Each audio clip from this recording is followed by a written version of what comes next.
My hands were cold. I held the funeral program like a talisman. The paper was thick. It had his name. It had the dates.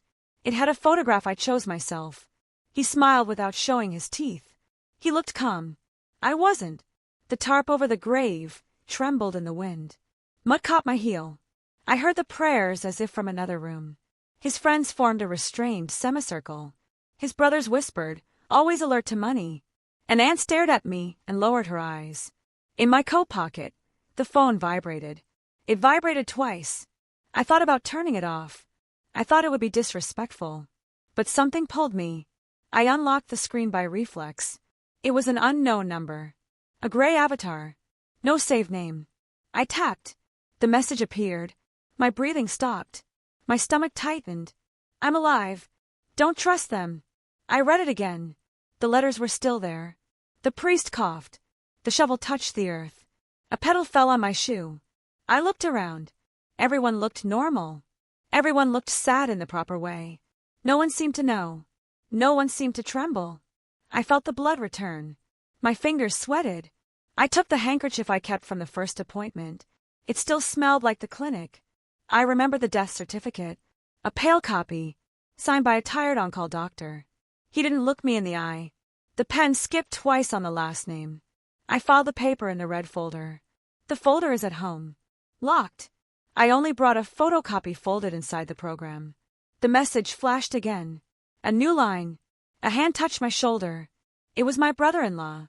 His smile didn't match the rain. The cologne was strong. He squeezed my arm with rehearsed tenderness. I hid the screen with my palm. Delete that now. His words were cold. They didn't sound like care. They sounded like an order. I raised my face. The priest said amen. The earth fell. The phone vibrated again, insistent. I turned the screen toward me. My brother-in-law tried to see. I stepped away. My heels sank deeper. Mud covered the leather. I felt that if I moved, I would fall. The casket went down with a winch's creak. And another message arrived, with an attachment. A PDF with his name in the title. I tapped the attachment with my fingertip.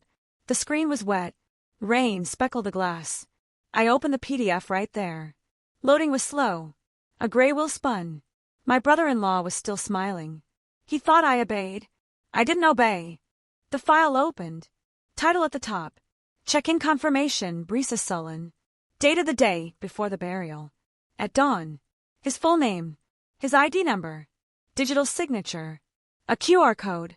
My legs felt hollow. The wind tugged my veil. I held it with my teeth. I flipped through the pages. There was a payment receipt. Card ending 4312. Our card. Authorized at 214. Modest amount. No excess. As if not wanting to leave a trail. Another page. Note.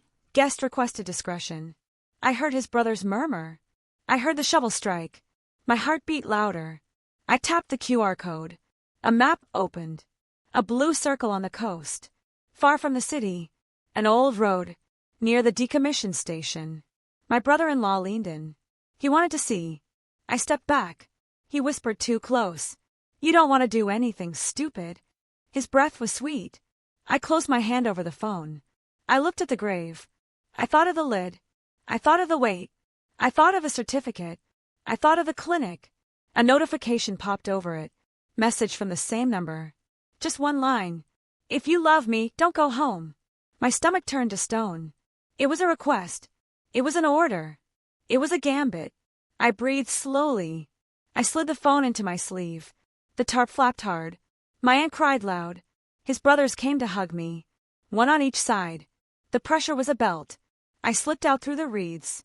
The mud followed me. I stopped in the car. Shut the door. The sound of rain changed. Smell of wet fabric. I opened the glove box. I took a brown envelope. Insurance. Letter to beneficiary. I hadn't read it yet. I tore the flap carefully. I pulled out the printed letter. Ink smudged my finger. First sentence in bold. Request for cancellation received before the occurrence. Dated 3 days ago. Signature similar to mine. It wasn't mine. Who canceled the insurance? Why? My phone rang. Video call. Unknown number. The thumbnail showed a white ceiling. And ragged breathing. I answered. The screen brightened. His voice filled the car. "Leave the city now." The sound was weak, but it was him. I would know it even in a dream. Short breaths, a restrained tone, as if he were inside a closet or under something heavy. I tried to speak, but my voice failed. The image wavered, the signal dropped and returned. For a second, I saw part of his face. A cut on his chin, the same one from the fall down the stairs months ago. But the light was artificial there. Too cold to be a hospital. I heard footsteps behind him. A dry, metallic noise. He turned his face, hurried. He whispered with the urgency of someone who knows time is short. "They're going to erase everything. Don't sign anything." The image froze. The sound turned to static. Then the screen went black. Call ended. I stayed there, phone in my hands. Drops hit the windshield and joined like liquid veins. A car honked behind me. I started the engine without thinking. I left the cemetery slowly. The gates shrank in the rearview mirror. I took the mountain road, the one to his sister's house. The curves were tight. The wipers failed. I tried to breathe, but my chest hurt. I thought about the insurance. I thought about the forged signature. I thought about his voice, saying he was alive. The phone vibrated again. New message. No text. Just a GPS location. A blue dot pulsing. The same address from the PDF. Brisa Sullen. My heart raced. My head said don't go. But my body had already decided. On the shoulder, a black car followed me for a few miles. Its lights kept the exact distance. I looked in the mirror and swore I saw my brother-in-law in the passenger seat. Maybe it was just a reflection. Or maybe not. I stopped at an abandoned gas station. The rain turned to mist. I opened the glove box and took the flash drive he gave me on my birthday. The gift I never used. I plugged it into the phone. A single file, named with the day of his death. The same as today. When I opened it, a recording began. It was his voice. Calm. Low. Prepared. If you're hearing this, the plan failed. The recording continued with a soft hiss. The sound of rain on some distant window. His breathing paced, as if reading something. They think they killed me, but I got away before the ambulance. I can't prove anything now, but the money isn't mine. My hand shook. The screen reflected my pale face. The sound felt like it came from inside me. If they ask you to sign anything, don't. They forged the will. And the insurance was canceled by someone in the family. Look in the red folder. Behind the picture from the trip. The recording paused for a second. I heard a door opening. A stumble. A muffled sound of struggle. Then silence. And one last whispered line, almost cut off. If I don't come back, meet me where it all began. The file ended. I stayed there, still out of breath. I looked at the map. The blue dot still blinked. The inn was less than 20 minutes away. But something told me going straight, there would be walking into the trap. I thought of his sister. Always kind, always ready to help. She insisted on choosing the casket. She handled the cremation before I could see the body. And she gave me the house key to rest. The same house where everyone gathered to read the will. I dialed her number. It rang twice. She answered too fast. Are you home already? She asked, too sweet. Almost. I said, trying to sound calm. Great. She said. The lawyer stopped by. He needs you to sign the inheritance acknowledgement today. I looked at the screen. The recording was still open. His words echoed. Don't sign anything. I faked a smile. Sure. Send me the address. She laughed. Same as always. Our parents' house. The call dropped. In the station mirror, I saw the black car stop across the road. The engine off. The lights out. Silence felt bigger than the rain. I took the key. I clenched the flash drive in my hand. And I decided I wouldn't go home. I turned left, away from the main highway. The dirt road led straight to the old coast. No signs. No headlights. Only the sound of tires crushing mud. The rain eased, but the wind picked up. The wiper scratched the glass in an irregular rhythm. At each curve, fog swallowed the car for seconds. And in those seconds, it felt like I drove a tunnel between two worlds. The world where he was dead, and the other where he might still be alive. The notification flashed again. New message from the same number. 3 words only. Don't trust her. I looked at the save contact. Still no photo, nothing. But the time was exact. 5:22 p.m. The same time the certificate said he died. My whole body bristled. I pulled onto the shoulder and killed the engine. The sound of the sea, far off, mixed with an old siren. I opened my call history.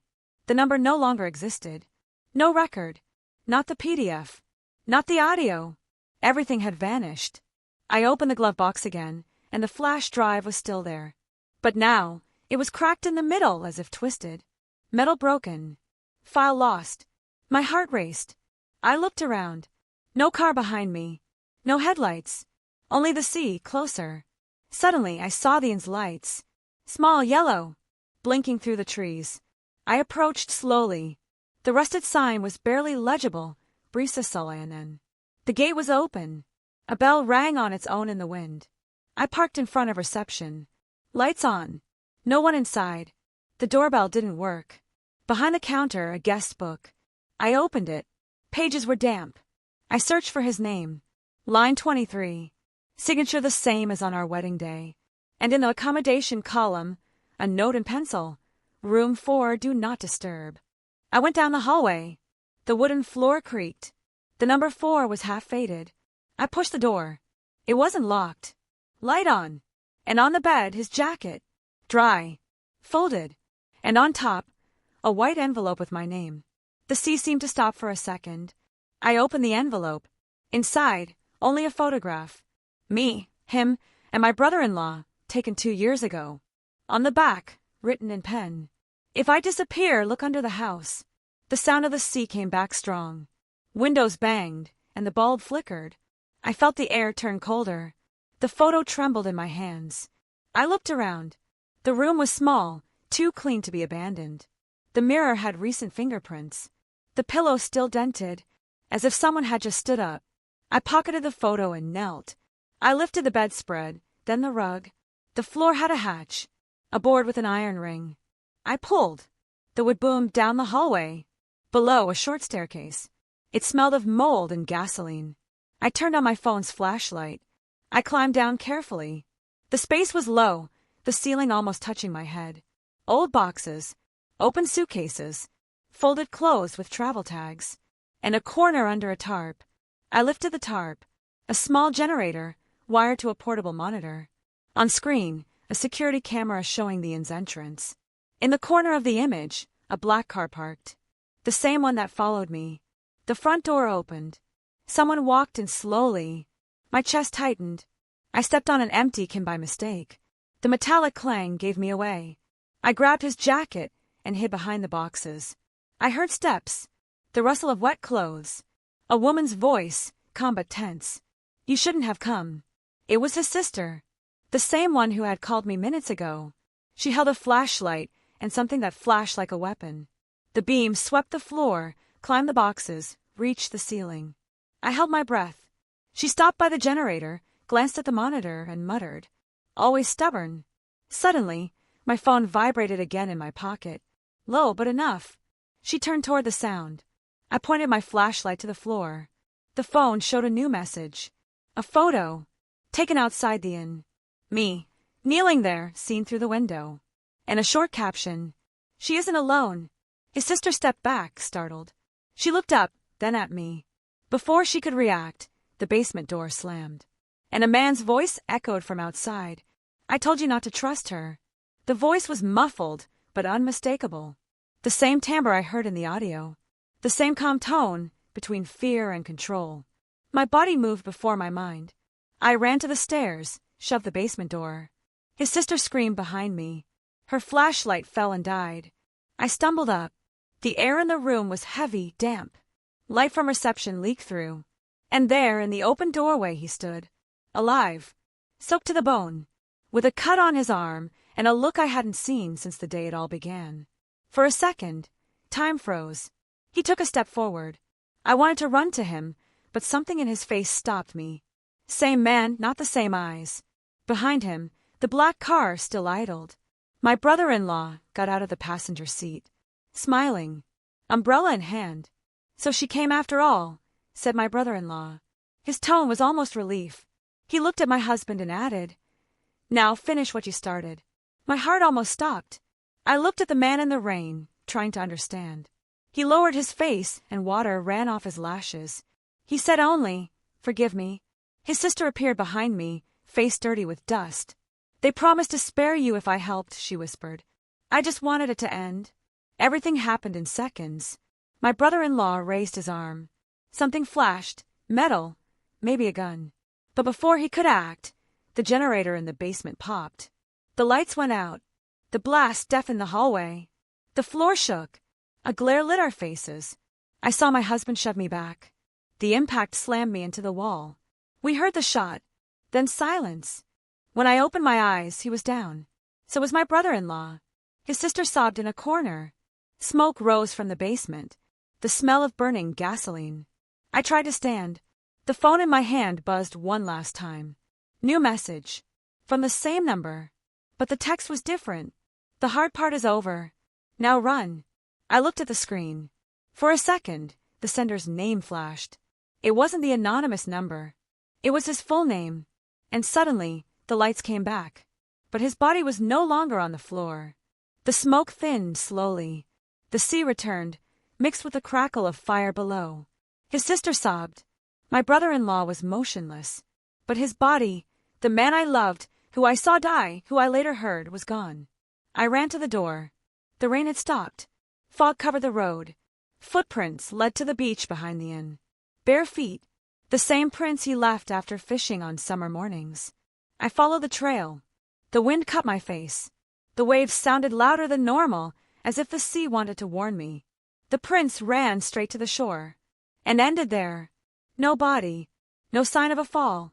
Only a glass bottle half buried in the sand. I picked it up. Inside, a paper folded in four. I unrolled it carefully. His handwriting. Coming back was a mistake. They were never going to let the truth out. And below, scribbled in haste, "Find account 027, branch 1549. The waves touched my feet. I looked at the horizon. The sky lightened, but without sun. A calm gray, almost metallic. Behind me, I heard running steps. His sister. Swollen face, red eyes. "He didn't want you involved," she said, breathless. "All of this was to protect you." She held something out. A flash drive identical to the one I had broken. But this one was intact. "He left two," she said. "One for you to find, and one for me to deliver." I took it. Her hand trembled. Before I could ask, a car came down the road. High beams. Heavy engine noise. She shoved me back. "Run," she whispered. "They're here to finish it." The light blinded me for a second. I ran along the sand, fist tight around the drive. Behind me, brakes screeched and a car door slammed. Then another shot, and her scream, carried off by the wind. The sea rolled over the footprints, erasing everything. I was alone, skin salty, fear bitter. I opened the drive on my phone without thinking. A single video file. Title: "The Truth Starts Here." The video started without sound. The image shook, as if recorded in a hurry. A simple room, wooden walls. The camera propped on a table. And him there, alive, face tired but lucid. Behind him, a window with a blue curtain beating in the wind. The same we had in our old house. "If you're seeing this," he began, "it means the insurance was canceled and they tried to wipe me out." His voice was steady, without fear. "I found something too big." He looked straight into the camera. "They siphoned the company's money, used your name, our joint accounts, and the life insurance was the perfect cover. My brother ran it all. And my sister, she signed the papers." I paused the video. I looked at the road. Nothing but silence and wind. I pressed play again. I found proof on their server. But I can't send it directly. So I stored everything in a hidden account. Branch 1549. Account 027. It's under someone you can trust. Mrs. Myra at the old bank. He drew a deep breath. "She'll understand if you say the phrase." He paused, looked to the side, as if someone approached, and said the last words. "Tell her the burial isn't over yet." The video cut. The screen went black. Footsteps and a dull thud before it ended. I closed my phone. The wind rose. I looked at the sea, and swore something moved inside the fog. A shadow, maybe, or just a trick of the mind. But in that moment, I felt he was still near. Behind me, the inn was on fire. The roof caved in with orange flames. I thought of his sister. of my brother-in-law, of the secret they tried to keep. And I knew everything now depended on that account. I got in the car and returned to the road. Fuel almost gone. Fog covering everything. The seat to my left, silent. On the passenger seat, the drive. And in the rearview mirror, for a second, his reflection, sitting in back, watching me in silence. I flipped the mirror up and kept driving. Dawn crept over the road. The sky was gray, colorless. I drove for hours, hardly blinking. Radio off, silence heavy. When I saw the sign, Central Bank, branch 1549, my heart sped up. I parked across the street. The old brick facade seemed forgotten by time. I opened the drive again. The video was still there, intact. But a new folder had appeared, /backups. Inside, dozens of documents with dates and names. Transfers, receipts, offshore accounts. All with my brother-in-law's and his sister's names. And some with mine. I turned off the phone and went in. The bank smelled of old paper. The floor creaked. At the counter, an elderly woman with a tight bun and sharp eyes. "May I help you, dear?" she asked gently. I took a breath. "I'm here to see Mrs. Myra." She smiled. "Depends. Who's asking?" My hands were sweating. I said the phrase. "The burial isn't over yet." Her smile vanished. She looked around, then shut the glass partition. "Follow me." We walked a narrow corridor to a windowless room. She locked the door. She took an envelope from a drawer, set it on the table. "He said you'd come one day." I sat down. Her voice trembled a little. "Your husband was afraid. Said he found too much." I opened the envelope. Inside, an external hard drive and a printed copy of an international transfer. Signed by my brother-in-law. $1 million amount. Destination, a Cayman Islands account. Origin, the company where he worked. And below, a line in his handwriting. "If this goes public, they fall." I looked up. "Where is he?" I asked. She sighed. "I don't know. But he called me 3 days ago. Said he was coming to meet you." Before I could answer, I heard tires screech outside. Hurried voices. Mrs. Myra peered through the blind. Black cars. Men in suits. She turned to me, firm. "They found you." The front glass shattered. She shoved me toward the back corridor. "Run, girl," she cried, "and take the drive." Behind me, a dry gunshot, then her body falling, and the echo of a second shot lost in the hall. I ran without looking back. The narrow corridor felt endless. The sound of my heels on the floor mixed with the chase behind me. Lights flickered. Air smelled like gunpowder. I held the drive to my chest like a spare heart. The back door was locked. I pulled once, twice. Nothing. A man shouted, "She's there." I grabbed a fire extinguisher and smashed the side window. The pop deafened me. I jumped out onto wet gravel. Pain shot through my body, but I kept going. I crossed the alley and reached the main street. The sun tried to rise, but the light was weak. A black car turned the corner. I ran the other way and slipped into a clothes shop. The latch was loose. I locked it from inside and hid behind dusty shelves. I took a breath. Cars hummed outside. I checked my phone. A new message. From the same number. No text. Just a short video. Me, inside the shop, captured by a security camera. Someone watched me in real time. I looked around. Above the shelves, a red light blinked. I ran up and yanked the cables. The light died. The fear didn't. I tried to open the drive on my phone. Encrypted files. Asked for a password. I thought of his phrases. "If this goes public, they fall. If they ask you to sign, don't sign. Account 027, branch 1549. And the last one. Tell her the burial isn't over yet." I typed burial. Nothing. Then 1549. Nothing either. So I tried my own name. And the drive unlocked. Hundreds of videos and recordings. Secret meetings. Signed documents. Transfer spreadsheets. And at the end, a folder named Last Truth. I tapped it. A single video started. It was him again. Thinner now, face hurt. A basement behind him with dim light. "If you got this far, they already know." He drew a heavy breath. "But it isn't just about me. They planned another funeral. And this time it's yours." The video froze. Footsteps sounded outside the shop. Someone turned the doorknob. The knob turned slowly, as if they wanted to give me time to feel afraid. The air thickened. The sound of my own heart drowned everything.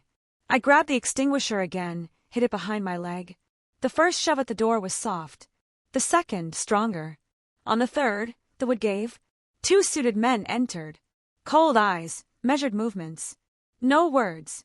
The one in front saw me first. Raised his arm. Metal flashed.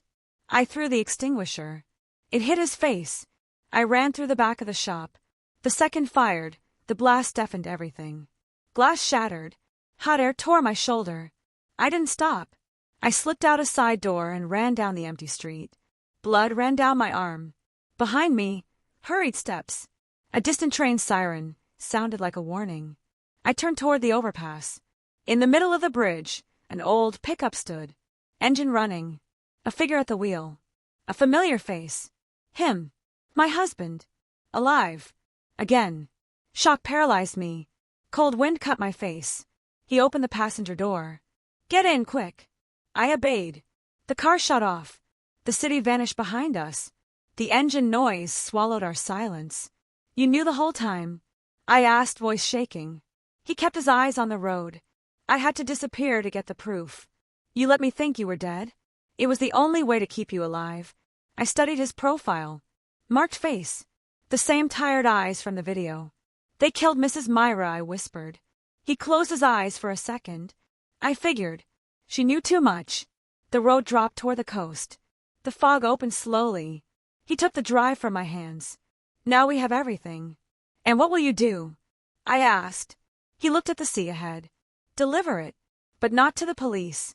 To who then? He breathed deep. To the ones who started it. I went quiet. We stopped at an abandoned lookout. He cut the engine. The sea roared louder here. He turned to me, steady gaze.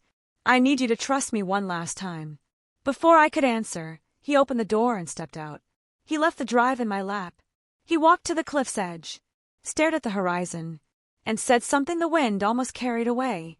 The burial is over. The judgment begins now. He stood facing the sea. The wind pulled his soaked jacket. Waves hit the rocks below, as if the ocean were impatient too. I got out slowly, the drive in my hands. Each step was a question. Judgment of who? I asked, almost voiceless. He didn't answer. He only pointed to the horizon. A small boat approached. Weak motor, no lights. Fog swallowed and returned its shape like a secret. They're here to take what's theirs, he said at last. Who? I insisted. He turned his face. His eyes were different. Not fear. Not guilt. Only weariness. The owners of the money. Those who used my name. The boat scraped the rocks. 2 men got out, dark clothes, faces covered. One signaled him to approach. You're going to hand it over? I asked, almost shouting. He looked at me with sadness. If I don't, you die. I stepped forward, feeling the wet ground. And then they erased me for good. So what was all this for? He smiled without humor. For you to live. For someone to remain to tell it. The wind rose. The men came closer. He slid off his ring, the same from our ceremony, and placed it in my hand. If I don't come back, remember this. Don't talk like that. My voice failed. Promise you'll leave. Today. I nodded, unable to lie. He walked to the men. Handed over the drive. One opened it, checked something quickly, nodded. The other pushed him toward the boat. Before boarding, he looked back at me one last time. The sea reflected the gray dawn. Now the burial is mine again, he said, half a smile. The boat drifted away. I stood there, holding the ring. Helicopters rumbled far off. 2 black dots grew in the sky from the city. I looked at the sea again. The boat was a blur now. Behind me, my phone buzzed. A new message, from the same number. 2 words only. It's done. And when I looked at the cliff, I saw he'd left something on the ground. A damp envelope, almost lost in the grass. Inside, a page in firm letters. If I fall, open the bank vault. Code 0271549. The helicopter drew close. The rotor wind bent the waves. I tucked the envelope in my coat and ran back to the car. The engine failed twice before starting. I floored it. The coastal road felt narrower, more alive, pushing me forward. The radio turned on by itself. Static, then an old recording. His voice. If you made it to the vault, don't look back. Low but firm. Don't try to understand. Just finish what I started. I reached the central bank again. The facade was cordoned off. Police cars. Shattered glass. Smoke in the air. But no one noticed me. The chaos was too big. I slipped in through the side, where a window had blown out. The corridor that had echoed with gunfire was empty now. I stepped over blood on the floor. Mrs. Myra's body was gone. Only her crucifix remained on the tile, soot-stained. Behind the counter, the vault door was intact. The keypad blinked. I entered the code, 027-1549. The light turned green. The lock clicked. Inside, numbered boxes, some open, some sealed. And in the center, a blue folder. My name written in pen. I pulled it. Inside, stacks of contracts, statements, a printed photo. Me, him, and my brother-in-law in a conference room. Stamped on the back in red, witness. I flipped through the pages. Copies of everything on the drive, but with different signatures. Some were clearly forged. Others were mine, or looked like mine. Among the papers, a letter. If you read this, they already know I didn't return. These documents prove the insurance and money were theirs, not mine. But if they get here first, the bank will explode. I looked up, a crackle of a snapped wire, a metallic sound, then the rising whine of a detonator. I bolted for the corridor, letter still in hand. The floor shook, the vault blew behind me, white light, instant heat. I was thrown against the wall. The world's sound dissolved into a hum. When I opened my eyes, the ceiling had caved in. The air smelled like iron and dust. The bank burned in silence. And in the ashes something still shone, Mrs. Myra's crucifix, intact, wedged in the rubble. I picked it up. The metal was hot, but steady. And for an instant, I was sure she was still there, guiding me to what came next. Smoke swallowed everything. The air was heavy, thick, impossible to breathe. I coughed until I tasted blood, distant sirens mixed with beams cracking. Heat pushed under my skin, as if the fire wanted me out. I crawled to the side exit. The guard's body lay covered in ash. His radio still hissed, repeating orders with no human voice. I gripped the crucifix tight. I had to get out. Outside, the street was chaos. Police, firefighters, screams. But no one looked at me. I felt invisible, a shadow in the smoke. I reached my car, eyes burning. Opened the door and collapsed into the seat. My phone buzzed. New message. This time, not from the anonymous number. The sender had a name, Federal Department of Investigations. Short text. We received the files. End of story. I stared toward the sea. The wind carried blast smell mixed with salt, as if the whole world breathed slower. But something was wrong. I hadn't sent anything. Not the drive, not the papers. So who did? I grabbed the flash drive, the same he gave me.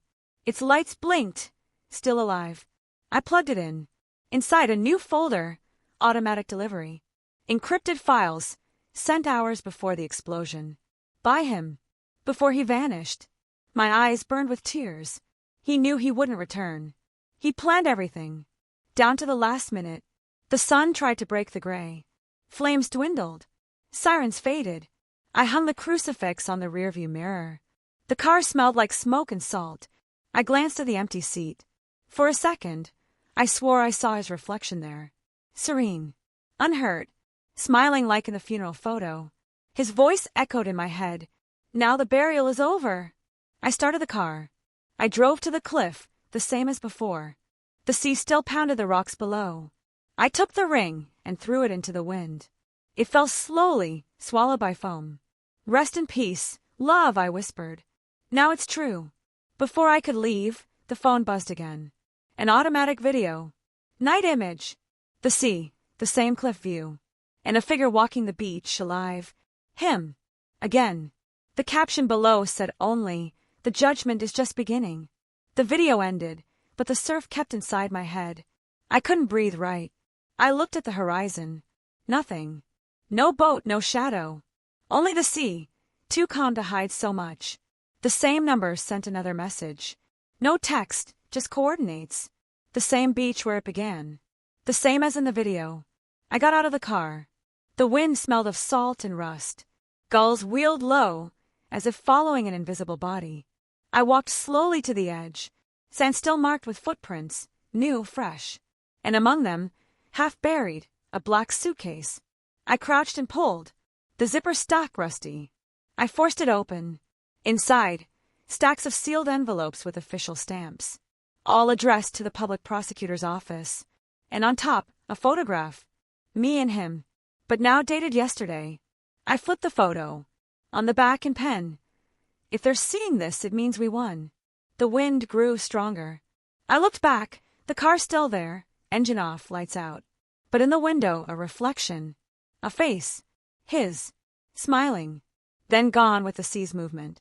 My heart beat calmly for the first time. I didn't know if he was alive, dead, or somewhere in between. But he had done it. The proof was here. The truth, at last, had a name. I sat on the sand and waited for sunrise. Waves hit gently like slow applause. The world seemed to breathe with me. I took my phone. I recorded one last voice note. My voice steady, calm. My name is Clara. This is the story of a funeral that never happened, and of a love even death couldn't bury. I sent the file to the cloud, then deleted everything. I looked at the sea one more time. The footprints were already fading with the tide, and the sun finally broke the horizon, golden, silent, like a promise. On the wind, I swore I heard his voice again. Now the judgment is over. Months passed. The city breathed again, but differently. Headlines spoke of corruption, money laundering, fake insurance. His siblings' faces were on every front page. Arrested. No bail. The evidence delivered to the prosecutor's office arrived anonymously. No one knew who sent it. But I knew, and I kept the silence he asked for. I sold the house, changed my name. Life began small again. New job, new town.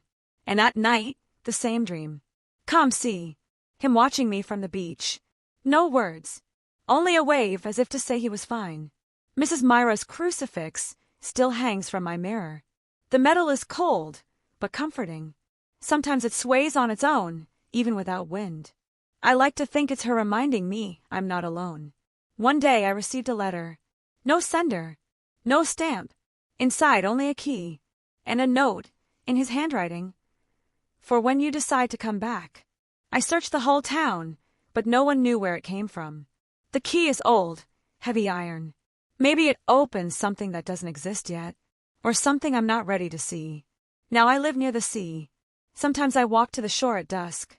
The waves arrive soft, as if bringing news. And when the sun goes, a golden reflection covers the water, the same hue as the funeral day. I close my eyes. I breathe deep.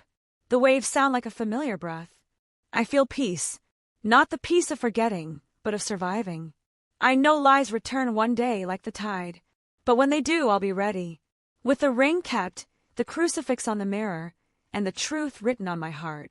The burial ended long ago. So did the judgment. Now only the echo of his voice remains in the wind. We live, love. That's enough. If you made it this far, then this story truly touched you. And if it touched your heart, imagine the ones to come. Hit subscribe now, because the next voice may change everything you believe about love, lies, and redemption. Don't leave it for later. Click now, and be part of the stories no one else dares to tell.